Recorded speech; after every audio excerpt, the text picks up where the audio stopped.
Hello friends, good evening. Welcome back to our channel Granny's kitchen. ఈరోజు dry fruit banana milk juice ఎలా prepare చేసుకోవాలో చూపిస్తాను. నీరసంగా ఉన్న వాళ్ళకి ఈ జ్యూస్ చేసి పెట్టండి.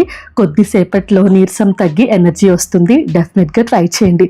వీడియోలోకి వెళ్ళే ముందు డ్రై ఫ్రూట్స్లో హెల్త్ బెనిఫిట్స్ ఏంటో చూసేయండి.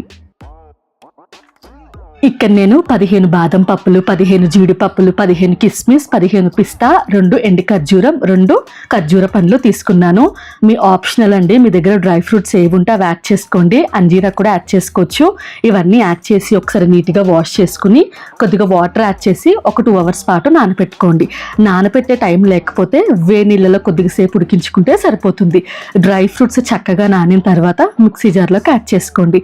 మిక్సీ జార్లోకి యాడ్ చేసుకున్న తర్వాత టేస్ట్ పెంచడానికి మాత్రమే 2 table spoons milk powder add చేస్తున్నాను. మీ దగ్గర మిల్క్ పౌడర్ లేకపోతే హ్యాపీగా స్కిప్ చేసేయచ్చు. మిల్క్ పౌడర్ యాడ్ చేస్తే టేస్ట్ బాగుంటుంది. అలాగే మంచి ఫ్లేవర్ కోసం 3 ఇలాచి, 3 టేబుల్ స్పూన్స్ బెల్లం కూడా యాడ్ చేస్తున్నాను. మీరు ఈ ప్లేస్లో కావాలంటే షుగర్ కానీ హనీ కానీ ఏదన్నా యాడ్ చేసుకోవచ్చు. కొద్దిగా పాలు యాడ్ చేసి డ్రై ఫ్రూట్స్ నలిగేంత వరకు స్మూత్ పేస్ట్ కింద గ్రైండ్ చేసుకోండి. మనం ముందు బనానా వేసేస్తే డ్రై ఫ్రూట్స్ గ్రైండ్ అవ్వవన్నమాట. అందుకని ముందు బనానా వేయకుండా డ్రై ఫ్రూట్స్ని ఫైన్ పేస్ట్ కింద గ్రైండ్ చేసుకుంటున్నాం. బాగా గ్రైండ్ చేసుకున్న తర్వాత 2 పండు పైన అరటిపండులు తీసుకోండి. అరటిపండుల ప్లేస్లో మీరు కావాలంటే బనానాను కూడా యాడ్ చేసుకోవచ్చు.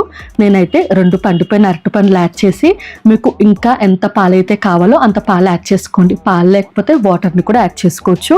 పాలు యాడ్ చేశాక స్మూత్గా గ్రైండ్ చేసుకుని ఇంకా గ్లాసెస్లోకి సర్వ్ చేసుకోండి. షుగర్ యాడ్ చేసుకోలేని వాళ్ళు సర్వ్ చేసుకునే ముందు కొద్దిగా హనీ వేసుకోండి. మీకు కావాలంటే ఇందులోకి చియా సీడ్స్ కానీ సబ్జా సీడ్స్ కానీ యాడ్ చేసుకుని సర్వ్ చేసుకోవచ్చు.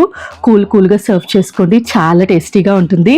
మీ దగ్గర అరటిపండు కానీ బనానా కానీ ఉంటే డెఫినెట్గా ఈ రెసిపీ ట్రై చేయండి. సమ్మర్లో ఎంత హెల్తీగా ఉన్న వాళ్ళకైనా నీరసం అప్పుడప్పుడు వస్తుంది.